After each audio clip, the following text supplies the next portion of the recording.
Hi നമസ്കാരം cook with ശ്രുതിയിലേക്ക് എല്ലാവർക്കും സ്വാഗതം. ഞാനിന്നിവിടെ എൻ്റെ സെക്കൻഡ് വീഡിയോ ആയിട്ടാണ് വന്നിരിക്കുന്നത്. എൻ്റെ ഫസ്റ്റ് വീഡിയോയ്ക്ക് നിങ്ങൾ തന്ന എല്ലാ സപ്പോർട്ടിനും ഒരുപാട് നന്ദിയുണ്ട്. തുടർന്നും എല്ലാവരുടെയും സപ്പോർട്ട് ഞാൻ പ്രതീക്ഷിക്കുന്നു. അപ്പോൾ എൻ്റെ ചാനൽ ഇതുവരെ സബ്സ്ക്രൈബ് ചെയ്യാത്തവർ അത് സബ്സ്ക്രൈബ് ചെയ്യാൻ മറക്കരുതേ.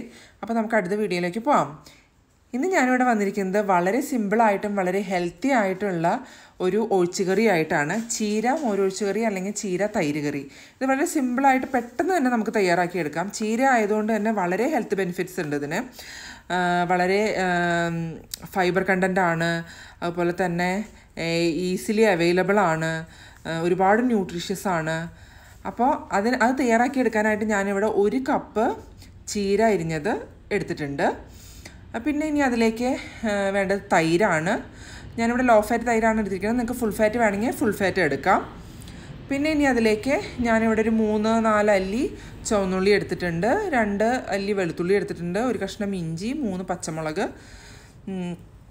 ഇനി ഇതിലേക്ക് വേണ്ടത് ഒരു 1/4 ടീസ്പൂണോളം മഞ്ഞൾപ്പൊടി, പിന്നെ ആവശ്യത്തിനുള്ള ഉപ്പ്, പിന്നെ അതുപോലെ ഒരു 1/2 ടീസ്പൂണോളം മുളക് പൊടി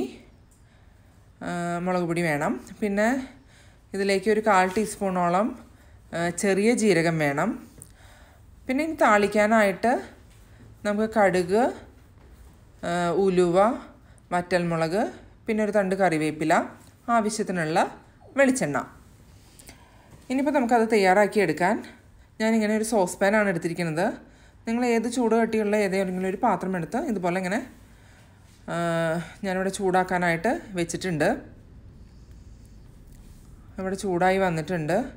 അപ്പം ഞാനിനി ഇതിലേക്ക് വെളിച്ചെണ്ണ ഒഴിച്ചു കൊടുക്കുകയാണ്. ഇനി ഇത് നമ്മൾ ആദ്യം തന്നെ താളിച്ചെടുക്കുകയാണ് ചെയ്യുന്നത്. അതിനായിട്ട് ഞാൻ കടുക് ചേർത്തിട്ടുണ്ട്. കടുക് ഒന്ന് പൊട്ടി വരുമ്പോൾ നമുക്കതിലേക്ക് ഒരു 1/4 ടീസ്പൂണോളം ഉലുവ ചേർത്ത് കൊടുക്കാം. പിന്നെ ഒരു 2-3 വറ്റൽമുളക് ചേർത്ത് കൊടുക്കാം. ഇനി അതൊന്ന് മൂത്ത് വരുമ്പോൾ നമുക്ക് ഒരു തണ്ട് കറിവേപ്പില ചേർത്ത് കൊടുക്കാം. ഇനി അത് നന്നായി ഒന്ന് സോട്ട് ചെയ്ത് വരുമ്പോൾ നമുക്കതിലേക്ക് എടുത്തു വെച്ചിരിക്കുന്ന ചുവന്നുള്ളി അരിഞ്ഞതും പച്ചമുളക് അരിഞ്ഞതും ചേർത്ത് കൊടുക്കാം. ഇനി അതിനെ നന്നായി ഒന്ന് വഴറ്റിയെടുക്കണം. ഇതിന് സെപ്പറേറ്റ് ആയിട്ട് നമുക്ക് താളിക്കുക അങ്ങനെയൊന്നും ആവശ്യമില്ല. വളരെ പെട്ടെന്ന് തന്നെ നമുക്ക് തയ്യാറാക്കിയെടുക്കാം. കാരണം ആദ്യമേ തന്നെ നമ്മളിതിന് താളിക്കുകയൊക്കെ ചെയ്ത കാരണം പിന്നെ അവസാനം അത് താളിക്കേണ്ട ആവശ്യമില്ല. ഇപ്പോൾ നന്നായി വഴറ്റി വരുമ്പോൾ നമ്മൾ ഇഞ്ചിയും വെളുത്തുള്ളിയും ചെറിയ ജീരകവും കൂടി നന്നായി ഒന്ന് ചതച്ച് വെച്ചത് അതിലേക്ക് ചേർത്ത് ആ ഇഞ്ചിയുടെയും വെളുത്തുള്ളിയുടെയൊക്കെ ഒന്ന് ആ റോ സ്മെല്ലൊന്ന് മാറി വരുന്നത് വരെ നന്നായി ഒന്ന് വഴറ്റി കൊടുക്കാം. അത് നന്നായി മുരിഞ്ഞ് വരുമ്പോൾ നമുക്കൊരു 1/4 ടീസ്പൂണോളം മഞ്ഞൾപ്പൊടി ചേർത്ത് അതൊന്ന് വഴറ്റിയെടുക്കണം. മഞ്ഞൾപ്പൊടി ഒന്ന് മുരിഞ്ഞ് വരുമ്പോൾ നമുക്കിനി ഒരു 1/2 ടീസ്പൂൺ മുളക് പൊടി ഇതിലേക്ക് ചേർത്ത് കൊടുക്കാം. മുളക് പൊടി ചേർത്ത് നന്നായി ഒന്ന് വഴറ്റി വരുമ്പോൾ അരിഞ്ഞ് വെച്ചിരിക്കുന്ന ചീര അതിലേക്ക് ചേർത്ത് നമുക്കൊന്ന് വഴറ്റിയെടുക്കാം.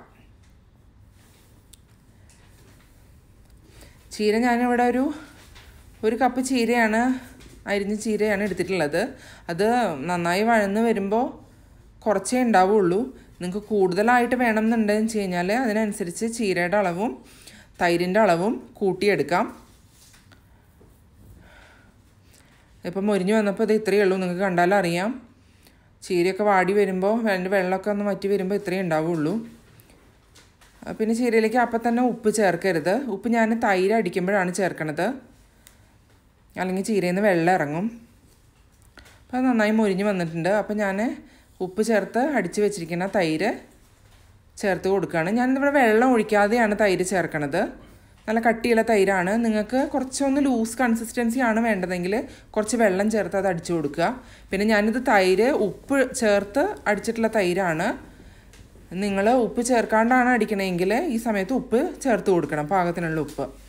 ഇനി തൈര് ചേർത്ത് കഴിഞ്ഞാൽ ഒരുപാട് തിളപ്പിക്കരുത്, അത് പിരിഞ്ഞു പോവും. ജസ്റ്റ് ഒന്ന് ചൂടായി കഴിഞ്ഞ് കഴിഞ്ഞാൽ നമ്മുടെ ചീര തൈര് കറി റെഡി ആയിരിക്കും.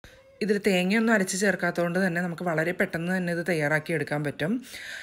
അപ്പോൾ വളരെ ഹെൽത്തി ആയിട്ടുള്ള ഈ ചീര മോരൊഴിച്ച് കറി എല്ലാവരും ട്രൈ ചെയ്തിട്ട് നിങ്ങളുടെ ഫീഡ്ബാക്ക് അറിയിക്കണം. താങ്ക്